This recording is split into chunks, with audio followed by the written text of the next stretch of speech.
რაღაცა პატარა ჩეპი გვაქვს. შენ მანქანაზე რა, ცოტა წინ იმას ვქენით. მივეჯახე. ჩააქრე. ხო, რავი, გიორგი თქვა, რომ ყველაფერს გავაკეთებ, ხო, აგერ ლიდერ მოტორსი. ყავს და მოკლედ გავაკეთებთ რა, მალევე.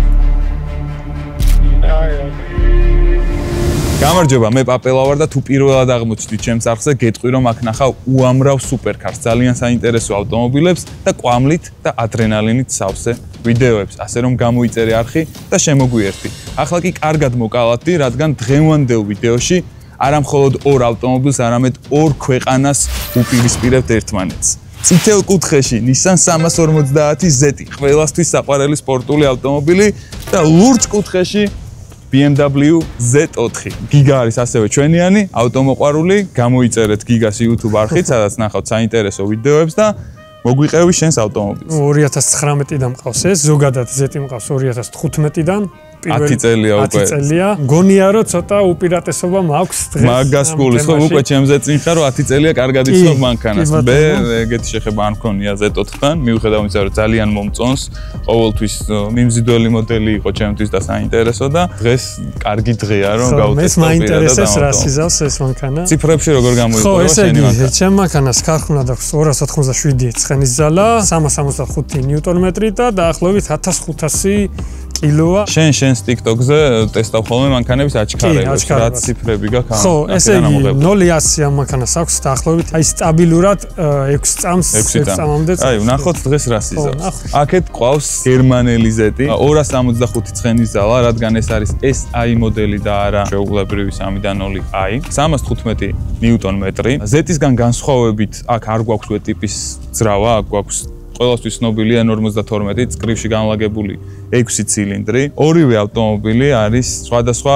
ფილმების და სხვადასხვა თამაშების პერსონაჟი, ასე ვთქვა და აქედან შეგვიყვარდა ავტომოყვარულებს და გავარკვევთ დღეს სახალისო ჩელენჯში თუ რომელი რაში ჯობია ერთმანეთს. მაგრამ სანამ ჩელენჯებზე გადავალთ, ახლა შევაფასოთ ორივე ავტომობილის ინტერიერი.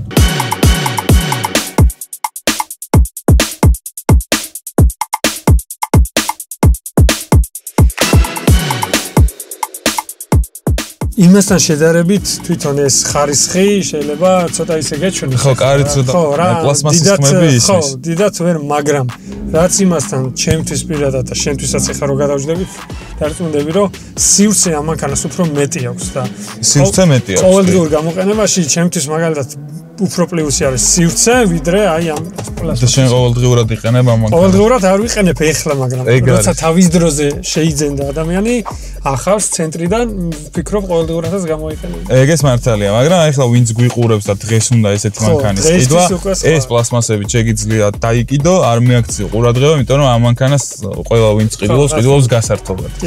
ასე რომ კაია, სულუქია. კიდევ ერთხელ შეგვახსენებთ ეს რომ სპორტული ავტომობილია, იმიტომ რომ გვაქვს ეგრეთ წოდებული დაჩიკები. ყველაზე მეტად რაც მიხარია აქ არის მექანიკური გადაცემათა კოლოფი და ტრადიციული ხელის მუხრუჭი, რომელთაც შეგვიძლია კარგად გავაკეთოთ. სავარძლების გაცნობაც გვაქვს, არ დაგვავიწყდეს.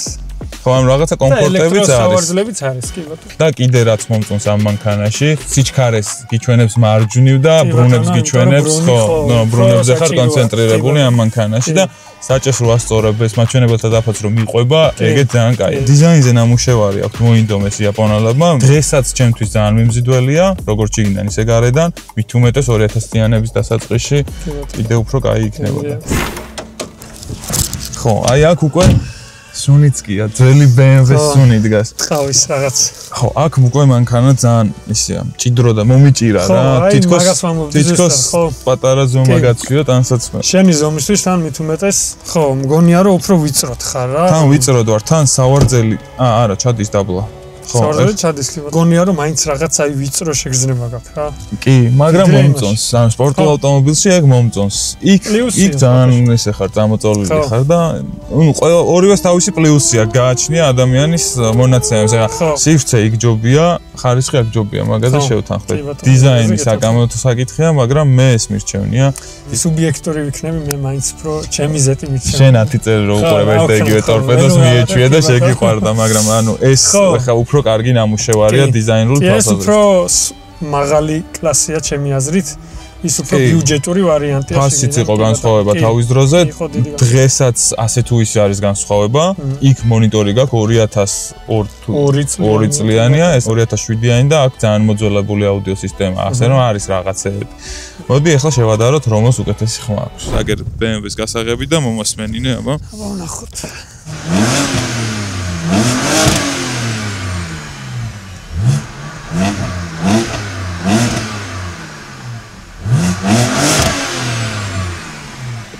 კარგი ხმა აქვს. წყნარი, 7. მე მგონი დროა ხო? ნაღდი ხმა მოვისმინე. ჩემთვის ეს უკვე ჩემპიონია, მაგრამ მედი აბა ერთი მომოსმენ. იქნებ შეიცვალო აზრი.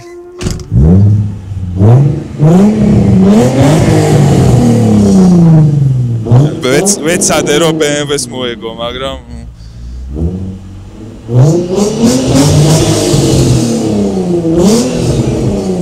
სულ რომ არ დაგვექოქა და ეს ნაწილი არ ჩაგვეწერა, ისედაც VQ არის 6 ცილინდრიანებში ერთ-ერთი ყველაზე გამორჩეული ჟღერადობის მქონე ძრავა, ასე რომ ყველა ვარიანტში მოიგო Z-მა. 1-0 იაპონიის სასარგებლოდ. ვიზუალურად ამას ეტყობა რომ უფრო დიდი სივრცე აქვს ინტერიერის, მაგრამ ამას აქვს გრძელი ცხვირი, რომელიც ძალიან მომწონს. აი ვნახოთ ამ ცხვირის ხარჯზე თუ დაკარგა პრაქტიკულობა და პრაქტიკულობის თვალსაზრისითაც ახლა შეიძლება ვიღაცა მიიყიდოს და მართლა ყოველდღურად გამოიყენოს. რატომაც არა, ძალიან ბევრია. ეგეც საინტერესოა. პრაქტიკულობის თვალსაზრისით საკმაოდ დიდი სივრცეა. სადაც აი ესე მშვენივრად გვიდევს არეონები, რომელიც შენ გადმოგეცემა საწიფრად შემოწმო და აქეთ წარმოგიდგენთ აი ესეთ არეონებს. მოკლედ ერთი არის ლეგენდა, ერთი არის შავი მეფე და ერთი არის ნომერი 1. ანუ ყველას ცოტა ისეთი ამბიციური სახელები აქვს და მოკლედ დღეს ვინც გაიმარჯვებს ეს სამი არეონიც იმას რა. კაცში ნახავდით Z-ის საბარგულს და ეხლა შემდეგი Z-ის საბარგული როგორ გამოიყურება გვაჩვენეთ. აქაც დიდი სივრცეა. ოღონდ ეს ხელს გვიშლის ეს ხო ეს რასპორკა ბრეკეტი რა დავარქვათ. სამაგიეროდ ძარის მდგრადობას უწყობს ხელს.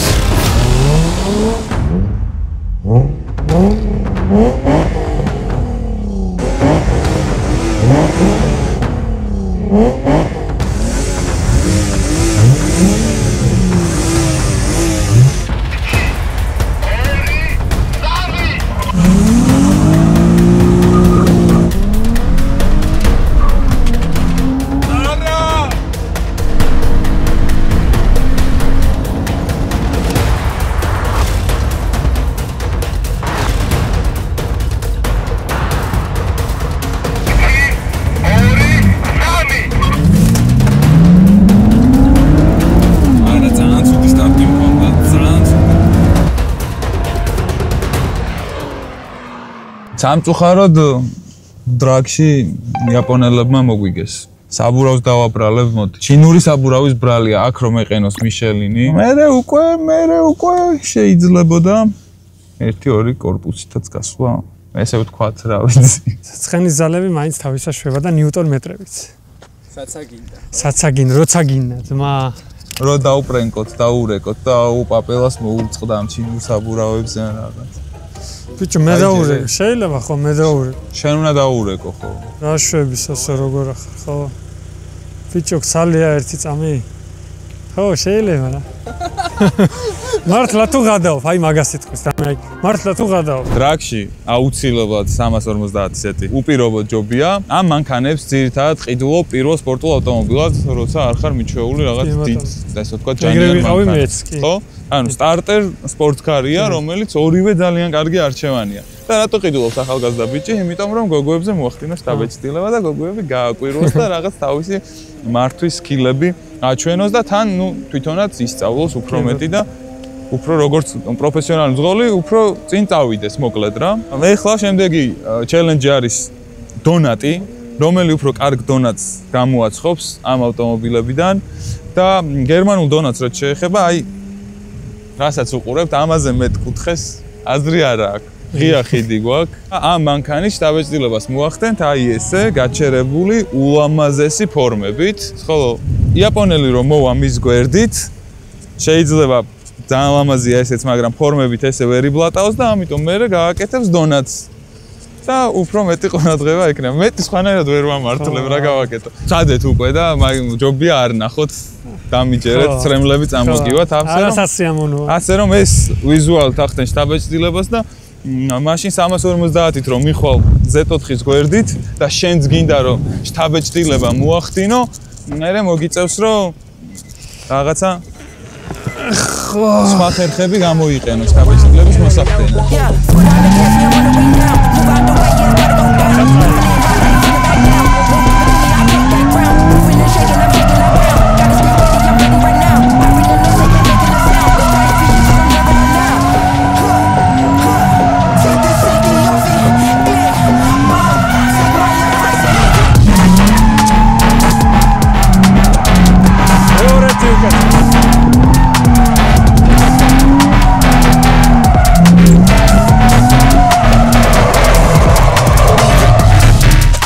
და ყველანი დამეთანხმებით რომ Z4-დან ყურადღება გადმოვიდა 350-ზე. რა ანგარიშია?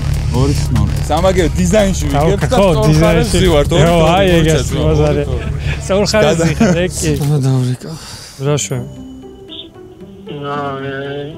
მოდი მოაწექით რა. აი ისა რა ქვია. მოაწექით ამას რა, მოაწექით. სავში ვარ და რაღაცა პატარა ჩეპი გვაქვს. ბიჭო მოაწექი. მის რა ქვია, შენ მანქანაზე რა, ცოტა წინ იმას ხენით. მივეჯახე. ჩააქრე.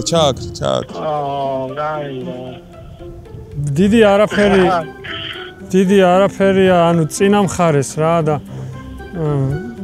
ხაი რომ ყველაფერს მე გავაკეთე. ხო, რავი, გიორგი თქვა რომ ყველაფერს გავაკეთებო, აგერ ლიდერ მოტორსი. ყავს და მოკლედ გავაკეთებთ რა მალევე. აი, ჩაგიგდე ფოტოს.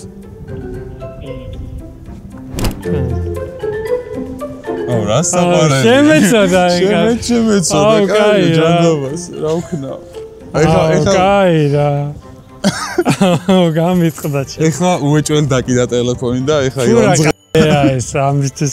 ბიჭო, გეღადავეთ. ჰა? გეღადავე. რა ეხლა? ხოდა მეგონა რაღაცა სიტყვები და შენ კიდე ეხლა. რა მინიმუმ გამლანძღავდი მეგონა. მინიმუმ. ძალიან უცერემონია ჩაიარა რა. მადლობა რომ გვანდე მანქანა, საიმედო ხელშია ძბაო, არ ინერვიულო არაფერს. შემდეგი ჩელენჯი უნდა ყოფილიყო წრეზე სიარული, მაგრამ იქიდან გამომდინარე რომ ეს მანქანები დრაგზეც ასე თუ ისე ერთნაირად დადიან, ზეტი ასტრებს, მაგრამ ისეთი დიდი განსხვავება არ არის, რომ თქვათ რომ ეს მანქანა ძალიან ჩამოუვარდება და მით უმეტეს ზეტს აქვს გაკეთებული რაღაცეები და ფლატ ქარხნული არ არის, ხო? მართლა. საბოლოო ჯამში რომელიც არ უნდა გადაწყვიტოთ, ეგ არის სრულად გემოვნების ამბავი. ამ ავტომობილს რაც შეეხება, დიზაინი, სპორტული ჯდომა, მართვა ძალიან სასიამოვნო აქვს. 2007 წლის მანქანაა და ეხლა ისეთი რაღაცები არ უნდა მოვთხოვოთ, რაც უახალს. ძალიან სასიამოვნო და კარგი ავტომობილია პირველი სპორტული ავტომობილისთვის და 350-ის ყოლა როგორია, მაგას ეხლა გიგა უფრო კარგად იტყვის ვიდრე მე. ხო, 350 სიმართლე გითხრა, იმიტომ მომეწონა თავიდან როცა ვიყიდე, ეხლა არ ვიყავ ეგრე რომ აი 350 ვიყიდე რა, მაგრამ პრაქტიკულად და გამძლეობით იმდენად კარგი მანქანაა, იმდენად უპრობლემოა და აი ძალიან კარგი, ან შეგარგებს რა მანქანის გამოყენებას, აი მაგიტომ მე მომეწონა ეს მანქანა და მაგიტომაც დავიტოვე და ნუ მე ეხლა უბრალოდ მიყვარს და ეგ არის და ეგ. ეგ არის ძალიან მნიშვნელოვანი ფაქტორი. სულ ვამბობ ხოლმე ჩემს ვიდეოებში მანქანებს როცა ვიღებ რომ როდესაც მანქანაში გაქვს ის განცდა რომ ეს არ გაფუჭდება და არ დაგტანჯავს, ყველაზე დიდი კომფორტი არის ეგ. ხო, აი ეგ არის, იმიტომ რომ ერთია როგორ მოგწონს თავიდან, მაგრამ მე არის გამოყენება რა, თუ არ გამოიყენე, ეხა მანქანისთვის ვერ იცოცხლე. კი, ერთი რო ყიდვა გიხარია და მეორე გაყიდვა და ის ეგრე არ უნდა ვიდეო რო, ხო, იცი, კაი შარშან ვიყიდე, შარვალ და მაისურები. აი ეგ ხო, ნუ თუ დაგტანჯავს, რაც არ უნდა მაგარი მანქანა იყოს. ხო, რა, ანუ მე გიკლავს რა იმ აი Z4-ზე მაგალითად რომ მოვიყვანოთ N52 ძრავიდებს აქ, რომელიც ერთ-ერთი უპრობლემო ძრავია, რაც ამ ბრენდს ზოგადად აუწყვია. ხო და სხვათა შორის ეგ იყო ერთ-ერთი მათ შორის მიზეზი, რის გამოც სოსომ ეს მანქანა შეიძინა, ეხლა სოსოს მოსწონს ვიზუალურად, კარგად, მაგრამ ყველას მოგწონს. ხო, ანუ მაგაზე თანხმდებით, მაგრამ ტექნიკურადაც და გამოყენების თვალსაზრისითაც კარგი მანქანაა რა. N52-ია. ხო, თან სოსო არც აწვალებს არ არის ეხა ის ტიპი რომ აგაზავს და ტანტრეკზე ჩამოვიდეს. ხო, რა თქმა უნდა. მაგრამ მე და შენ რასაც უზავდით, იმას არ უზავს. კი ბატონო. შემდეგ Z-ში უკვე ჩადეს N54. იქ უკვე წამოვიდა პრობლემები, შესაბამისად ეს კიდე უფრო მეტადად დაფასდა. სხვათა შორის ვიდრე შემდეგი ძარა. ხო, სხვათა შორის ფასის მიხედვით თითქმის ერთნაირი ფასი აქვს. ამას და ამის შემდეგ Z4. მე მეგონა ამ ორ შორის გამოვიდა. ამას გეუბნები, მაგრამ ეს რო იშვიათია და თან ტექნიკურად ძალიან მარტივია რა. იყიდი და ივლი უკვე პრობლემას არ შეიქმნა. და ჩემი აზრით რაც რო გავა, უფრო და უფრო დაფასდება და ღირებულებაც გაიზრდება ამ ავტომობილისთვის. ანუ ეხლა 10 წელია უკვე 3Z ყავს და კითხვი რომ არ გაწუხებს და პრობლემები არ გაქვს, მაგრამ მაინც რაღაცა მცირედი პრობლემებიც აინტერესოა. ხო, თუ ავტომატიკას შევიძენთ, აი მანდ არის პირწმინდად ზოგადი პრობლემები, მანქანა უნდა იყოს ზოგადად კარგ მდგომარეობაში, რადგან ავტომატიკას Z-ს აი არანაირი ძირითადი პრობლემა არ აქვს, უბრალოდ კარგი მანქანა უნდა იყოს, კარგი სერვისით და ისტორიით. მეტი ისეთი რომ რაიმეზე გავამახვილოთ ყურადღება არ არსებობს. მექანიკური კოლოფია ამის პრობლემა. ხო, ერთადერთი უკვე მექანიკური კოლოფი არის, მექანიკური კოლოფი არის ამის პრობლემა, ისიც 2007 წლამდე თუ არ ვცდები, ამიტომ HR-ში სხვა კოლოფი. ხო. და მეც მქონდა ამის პრობლემა, სინქრონიზატორი. რევაპი, ხო? კი ბატონო, ჯერ არის 2003-დან 2005-მდე რევაპი, ჩვეულებრივი 2005-6 რევაპი და 7-8 HR-ი უკვე და იქ უკვე გამოსწორებულია ეს პრობლემა, მაგრამ ამაზე თუ შეიძენთ მექანიკას, ან უნდა იყოს გაკეთებული, ან გაგიფუჭდებათ და თქვენ უნდა გააკეთოთ. მე ვიყიდე. ანუ აუცილებლად გაფუჭდება. ხო, აუცილებლად გაფუჭდება რა. ხო. და მესამე სიჩქარიდან იწყებს როგორც ხო, რა, მესამე მეორე, ანუ ეგ არის ამის სინქრონიზატორი და მე ზოგადად ირყევა მთლიანი ის რა, არ არის მოკლედ რა ის. ასე რომ ეგ გაითვალისწინეთ. ამას კიდე წყლის პომპა აწუხებს, ამძრავს ერთადერთი და მაგასაც შეცვლით და ხო, დაისვენეთ. შესაბამისად, ეხლა როდესაც სპორტულ ავტომობილებზე ვსაუბრობთ, ესეთი რაღაცა ერთი პრობლემა რო აწუხებს, უნდა თქვა რომ არ არის ზოგადად პრობლემური ავტომობილი. საბოლოო ჯამში მე ვფიქრობ, რომ ასეთ ის საინტერესო ვიდეო გამოგვივიდა. ვინც რა არ უნდა გითხრათ, მეგობრებო, და მე შეიძლება ეს მომწონდეს და გიგას ეს ამ პირიქით, ან ორივეს ერთი, ან ორივეს მეორე. საბოლოო ჯამში მაინც თქვენ გადაწყვიტეთ, რომელი გირჩევნიათ და კომენტარებს ჩაუჯდები, რომელს უფრო მეტი ხმა ექნება. გამოიწერეთ გიგას არხი, რაც ყველაზე მნიშვნელოვანია, გამოიწერეთ ჩემი არხი და ჩვენ შევხვდებით შემდეგ ვიდეოში. აჰა, ძმაო. სიტყვა. ეს მეკუთვნის. ნომერი პირველი ჩვენ ხარ. ჩელენჯი ლეგენდაც ჩვენ ხარ. ლეგენდაც მე ვარ. შავი რამდენად ხარ? შავი გაცვია, შავი მეფე ჩვენ ხარ. მაგრამ მე მაინც Z4-ით მივდივარ სახლში. კი ბატონო, წვანე. ასე რომ რაც არ უნდა იყოს და სადაც არ უნდა მოუგოს, ძალიან დიდ პატივს ვცემ, მაგრამ მე ამას ავირჩევ. ცუდი არჩევანი არ არის, კი ბატონო. სოსო კაცში ხარ? თავშო. გავაგრძელო? გავაგრძელო? აი, ბოლოში აღარ სოვსი კაკო არაფერს რა და ამიტომაც აღარაფერს ვაუხავ ეს ისულელეს რა.